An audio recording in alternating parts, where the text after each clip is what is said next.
Hola, este es el segundo vídeo, la segunda parte de una pregunta que hacía Alejandro Sánchez a través de LinkedIn y decía ¿en qué medida se solapan o diferencian los conceptos de reserva cognitiva, funciones ejecutivas y el factor G de inteligencia? El vídeo sobre funciones ejecutivas y inteligencia está grabado inmediatamente antes que este, o sea que ya estará subido. Y ahora voy a comentar en qué medida se relacionan esos conceptos con este otro de reserva cognitiva. Para dar respuesta a esta pregunta me voy a remitir a una comida informal que yo mantuve maravillosa y que recuerdo con muchísimo aprecio y de verdad con cariño con dos profesores de psicología, catedráticos de psicología diferencial, Roberto Colom de la Universidad Autónoma y María Ángeles Quiroga de la Universidad Complutense. Tuve el placer de conocerles, aunque ya les conocía de haberles escuchado como alumno en múltiples ocasiones. Tuve el placer de conocerles en la jornada que organizaba Pearson sobre inteligencia, sobre la que hay un vídeo subido en mi canal. Es decir, ese vídeo que está subido sobre, me parece que se titula algo así como Visión Neuropsicológica de la WISE 4, pues fue organizado por Pearson. María Ángeles Quiroga y Roberto Colom eran ponentes en esa jornada igual que yo, coincidimos en la comida, que fuimos a comer todos los ponentes juntos y luego tuvimos la oportunidad de vernos en varias comidas más, hemos hecho algún capítulo de libro juntos y claro, estamos hablando de dos grandes, de dos personalidades muy importantes del mundo de la psicología en España y internacionales en buena medida. Y de ellos aprendí una cosa súper importante que es la que voy a exponeros.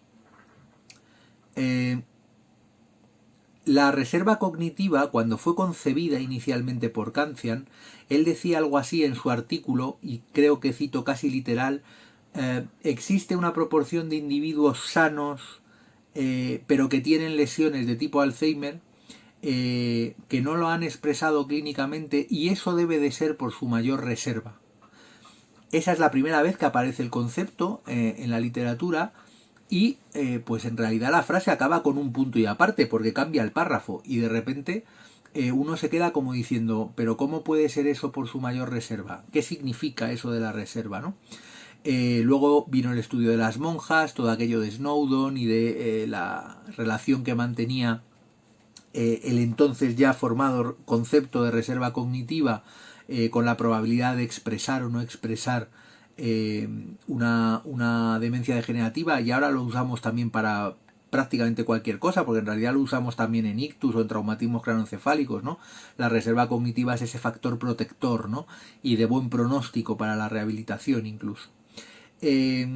La cuestión es que a lo que yo llegué en aquellas comidas con Roberto y con María Ángeles fue lo siguiente. Lo que a la conclusión a la que llegamos fue que el concepto de reserva cognitiva probablemente está duplicado en ciencia. Cuando se creó, cuando Kantian dijo eso, él desconocía que ese concepto ya existía, y cuando se fue inflando de conocimiento teórico, se ha ido inflando de conocimiento teórico siendo ignorantes de que el concepto ya existía y de que se estaba ya produciendo claramente un solapamiento de información, un solapamiento de variables, un solapamiento de conceptos en dos disciplinas que discurren y han discurrido siempre como dos disciplinas en paralelo, que son el estudio de la inteligencia y el estudio de la reserva cognitiva, mientras que el estudio de la inteligencia se remonta probablemente a, no sé, es presocrático, ¿no? Pero si nos centramos un poco pues en los estudios de Galton y nos vamos un poco a finales del 19 y nos vamos a Spearman en los años 20, años 30, ya tenemos un cuerpo teórico muy importante de lo que es el factor G, por ejemplo, y este tipo de cosas. Sin embargo, Kantian el concepto de reserva cognitiva lo formula en 1989. De manera que han pasado bastantes años desde que el concepto de inteligencia y sobre todo el concepto de factor G estaba ya muy bien asentado. ¿A dónde voy con todo esto? Pues a decir una frase que me parece muy lapidaria, pero que la digo siendo muy consciente de que es cierta, o al menos es cierta para mí. Y es que el concepto de reserva cognitiva fue duplicado. No hacía falta apelar a un concepto nuevo como el de reserva cognitiva cuando ya teníamos en psicología un concepto que se llama factor G. El concepto factor G, y os invito a los neuropsicólogos que estéis escuchando y os llevéis las manos a la cabeza, a hacer las lecturas de artículos y de prensa científica sobre la reserva cognitiva, sustituyendo el concepto reserva cognitiva por el concepto factor G. Yo llevo muchos años haciendo eso, desde que tuve esta conversación con Roberto y con María Ángeles, y desde que tuve esta conversación sustituyo el concepto reserva cognitiva en mi mente por el de factor G, y todavía no he encontrado ninguna frase que sea incorrecta, es decir, no genera frases incorrectas. ¿Y por qué no genera frases incorrectas? Porque el concepto de reserva cognitiva sobra. Es un concepto que ya existía, que fue duplicado en buena medida, y estoy casi seguro de esto, porque el propio Robert Cancian desconocía el concepto de factor G, porque él era patólogo, evidentemente no tenía por qué saber de psicología. Pero luego los psicólogos nos hemos subido al carro de la reserva cognitiva, ignorando que estamos hablando exactamente del mismo concepto que el concepto de factor G. Si uno analiza, por ejemplo, los proxies de la reserva cognitiva, los años de escolaridad, las actividades cognitivamente estimulantes que hace la persona a lo largo de la vida, que si juega al ajedrez, que si toca instrumentos musicales, que si habla idiomas, que si viaja, que si tiene hobbies, que las relaciones personales, que si el ejercicio físico, todos esos proxies son uno por uno los proxies del factor G de inteligencia. Y ni siquiera cambian de orden, son exactamente los mismos y en el mismo orden de importancia. Cuando, por ejemplo, Snowden en el estudio de las monjas publicó que la reserva cognitiva se relacionaba con la longevidad de las monjas y que la probabilidad de tener vidas más longevas estaba relacionada con los grados de los años de escolaridad y que las personas con menos escolaridad morían antes y expresaban antes las enfermedades, hay artículos sobre el factor G en los que no se menciona ni a Snowden ni al estudio de las monjas, ni se menciona la reserva cognitiva, porque son estudios hechos desde la perspectiva de la psicología diferencial y del estudio del factor G, en los que se dice exactamente lo mismo. Hay un follow-up de estos, un estudio longitudinal magnífico de 60 y tantos años, es decir, cogieron a niños de 10 años y 60 y tantos años después hicieron el seguimiento de toda aquella cohorte y encontraron exactamente lo mismo que encontró Snowden con las monjas, y es que el factor G,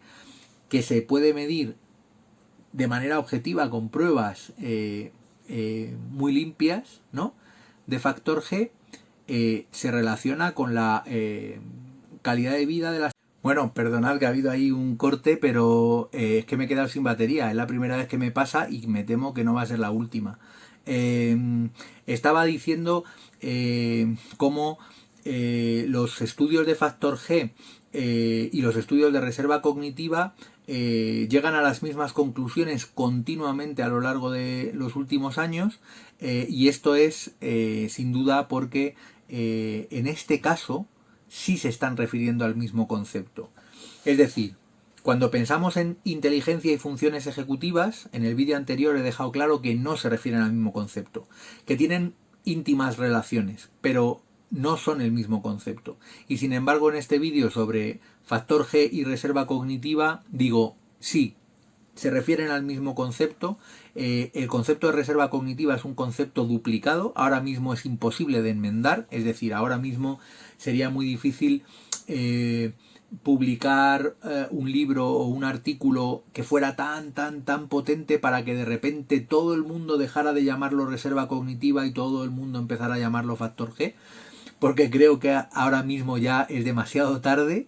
Eso quizá en el 1989, cuando Cancian dijo eso, a lo mejor alguien podía haber dicho, oiga, usted a lo que se refiere es al factor G, pero entonces no se sabía que era el mismo concepto, porque se estaba hablando de una reserva cognitiva en términos de umbral, relacionado mucho con esa reserva cerebral, que es otro concepto también interesante, de manera que ahora, en 2021, sí que podemos afirmar que el concepto de reserva cognitiva, a medida que se ha ido hinchando de conocimiento, se ha ido dejando cada vez más claro que el concepto de reserva cognitiva se refiere de manera casi directa, y por no decir directa, al concepto de factor G, que lleva muchísimos más años siendo estudiado, tiene mucha más tradición y por tanto muchísima más acumulación de conocimiento acerca de él.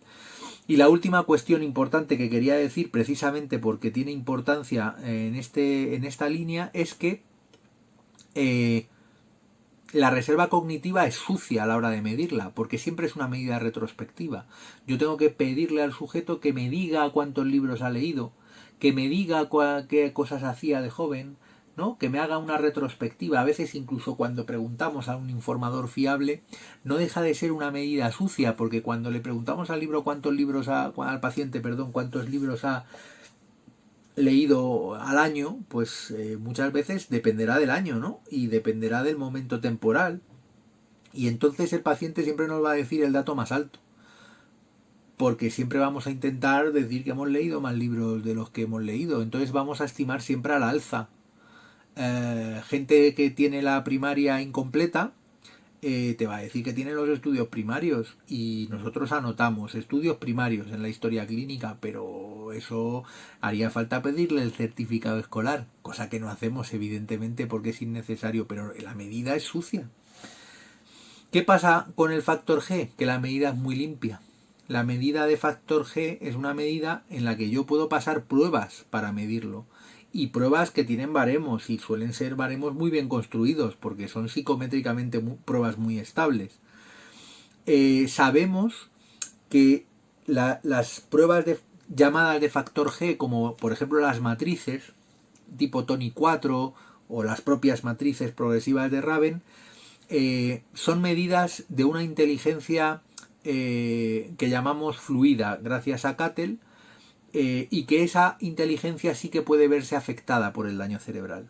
Pero tenemos otra inteligencia que llamamos cristalizada, que sabemos que es bastante resistente al daño cerebral. Y es lo que antiguamente se llamaba estimar la inteligencia premórbida. Es decir, los neuropsicólogos sabemos que el concepto de reserva cognitiva es el concepto de inteligencia, porque antes, cuando yo estudiaba neuropsicología, cuando estudié neuropsicología, porque la sigo estudiando, había un concepto, había una clase que yo recuerdo en su momento, que era la de estimación de la inteligencia premórbida, y ahí nos hablaban del test de acentuación de palabras, ¿verdad? De la prueba de vocabulario de la WISE, las pruebas de inteligencia cristalizada, que son bastante resistentes a la lesión cerebral y por tanto yo puedo estimar la inteligencia usando algunas de esas pruebas. Incluso se generó una fórmula, ¿verdad? La fórmula de Nicolás Seisdedos y Álvaro Bilbao, publicada en revista de Neurología hace muchísimos años, que era una fórmula para calcular el CI de manera premórbida, el CI premórbido posterior, cuando la lesión ya está instaurada, a base de preguntas que curiosamente tienen que ver con lo que llamamos reserva cognitiva, pero que por supuesto tienen que ver con lo que es el factor G. Preguntas como la edad, preguntas como los años de escolaridad, ¿no? Si vives en ámbito urbano o en ámbito rural. Luego esa fórmula tenía algunas cosas controvertidas porque creo que asignaba algún peso a vivir en diferentes regiones de España e incluso asignaba un peso por sexo, y eso hoy en día, en 2021, probablemente sea incorrecto y sea inadecuado, pero además de inadecuado es que es incorrecto, ¿no? A día de hoy. Sin embargo, la fórmula funcionaba en el momento, es decir, la fórmula era muy buena, incluso creo recordar que yo en alguna publicación científica estimé inteligencia premórbida de la muestra utilizando esa fórmula y funcionaba. Y lo llamábamos inteligencia premórbida. En algún momento lo hemos empezado a llamar reserva cognitiva porque nos han vendido la moto de que se llama reserva cognitiva, pero en realidad eso que llamamos ese factor protector, ¿no? Que protege frente a la progresión en las degenerativas o que protege frente a las lesiones de daño cerebral y que es un factor de buen pronóstico en la rehabilitación, ¿no? Eso es algo que en psicología hemos llamado toda la vida inteligencia y deberíamos dejar de llamar reserva cognitiva, aunque repito, hoy en día creo que ya es demasiado difícil echar el paso atrás. Así que creo que la pregunta queda respondida. Creo que hay otra pregunta de Alejandro por ahí en el tintero que la publicaré dentro de unos días. Así que espero que estos vídeos os interesen. Un saludo.